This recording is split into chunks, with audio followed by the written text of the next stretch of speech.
Hi, this is Stephanie Miller from The Stephanie Miller Show. Please enjoy this exclusive clip from my show on Political Voices Network.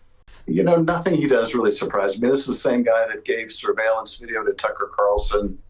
He will do whatever Trump wants him to do, and I'm sure Trump glories in McCarthy and House Republicans going after me. This is all about satisfying his boss in Mar-a-Lago and satisfying the Fox-watching crowd that loves Donald Trump. So it doesn't surprise me. Thank you. Oh, speaking of someone he just mentioned. Okay. Who said of Donald Trump, who said he would end the war in Ukraine in 24 hours? Mm-hmm. I mean, he couldn't build a border wall in 4 years. So, there's a gap between promises and delivery. Who said that? Olive oil. No, that was Tucker Carlson. Oh. About Donald Trump. Scott6 on Twitter. It's Jim Ward's birthday today. He said, I miss Jim. It's such a blessing. There's so much of his genius we have on record. Hey, Chris and Travis, can we play the infamous voice message when he calls in? It gets me every time. This was the power went out? The power went out at his house. And he was drunk. And you had asked him to do a bit for something. Yes. And so he was calling you to tell you that he couldn't do the bit. Something. Yeah. Right. First new message. Sent yesterday at 8:09 p.m. Oh, late. What are you wearing? I hear you know Cece Goldwater. She's got some big old on her. It's Jim. What do you know? I'm for the joint.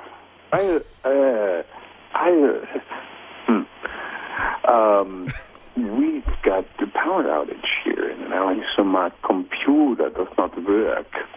So I cannot look at the things that you sent me with the things with the. So I'm gonna be flying blind tomorrow. Well, no big deal. No big whoop. I do have the battery powered alarm clock, so I should be up in time. Anyway, I think the power will be on again tomorrow morning. There was apparently an underground explosion. Who lives underground? Dick Cheney. Bum, bum, bum. Yeah, anyway. So, see you tomorrow. I'm pretty much on vacation already, I guess.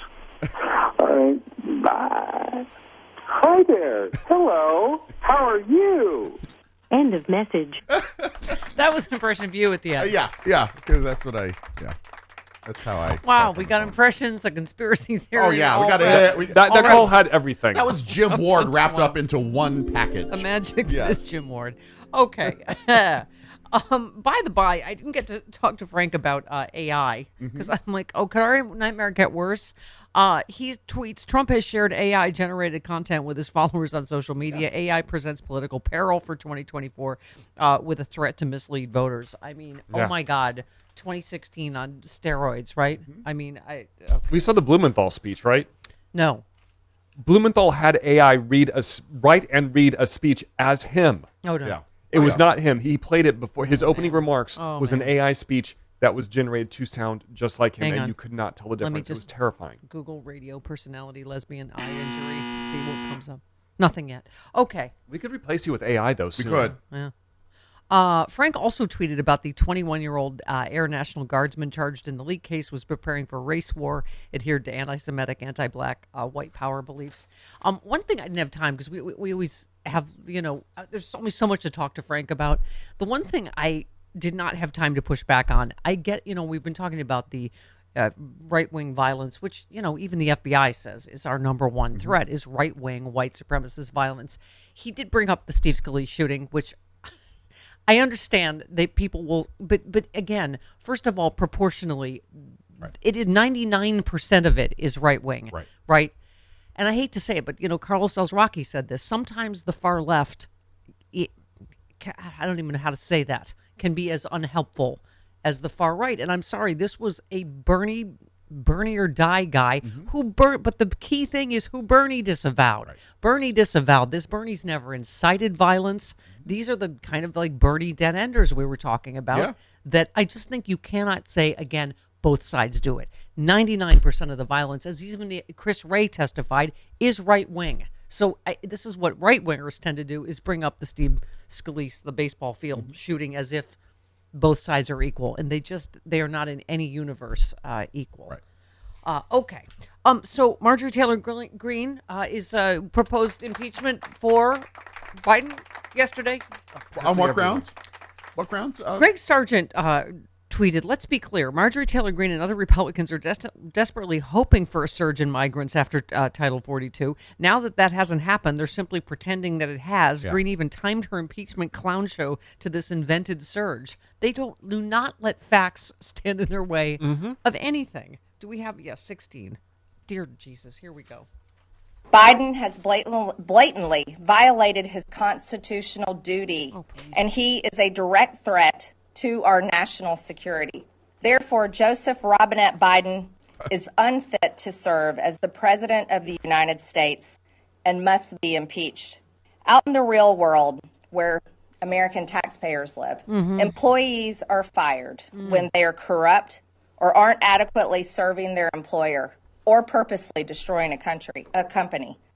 Okay, so why isn't she writing legislation that would punish employers for By the way, hiring all people of the who polling, are here illegally? all of the Or polling, like George Santos for doing his job. Exactly. all of the polling now, of course, shows Biden way up and Biden beating Trump now by 7 points. Obviously, that one poll was an outlier.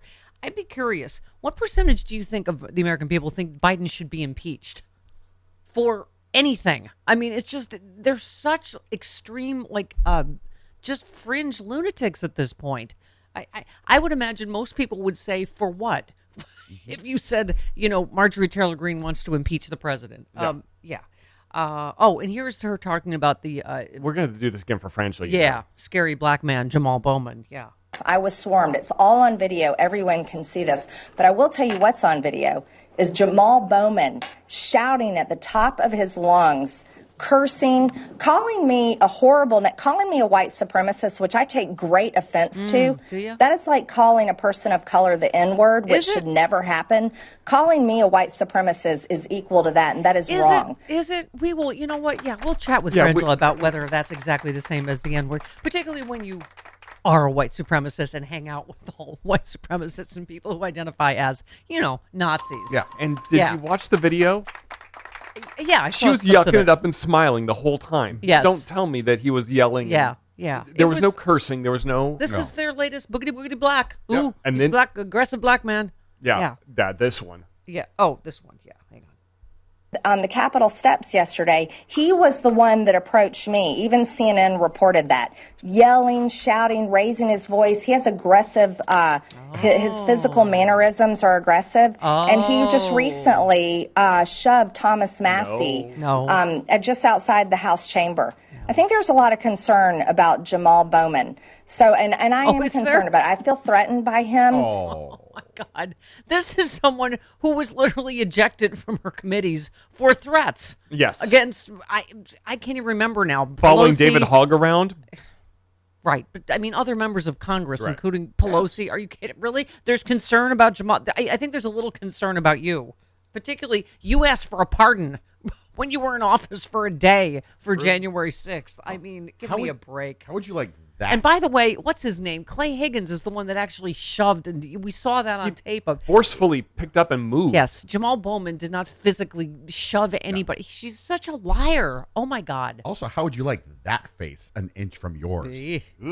Yeah, but Travis is right. She's smiling the Oh, whole time. she was smiling and This is her yucking it up. Boogity, boogity, laughing. black. Oh, look, he's tall and big and black. Ooh, he's so black, right? That was... my God.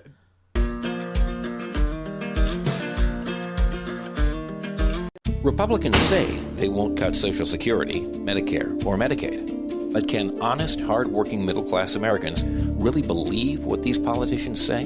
Republicans said they wouldn't overturn Roe v. Wade. Here's what Supreme Court Justices Gorsuch, Kavanaugh, and Coney Barrett said during their Senate confirmation hearings. Roe v. Wade. It is a precedent of the United States Supreme Court. A good judge will consider it as precedent of the United States Supreme Court. Roe v. Wade. It's settled as a precedent of the Supreme Court. Roe is not a super precedent, but that doesn't mean that Roe should be overruled.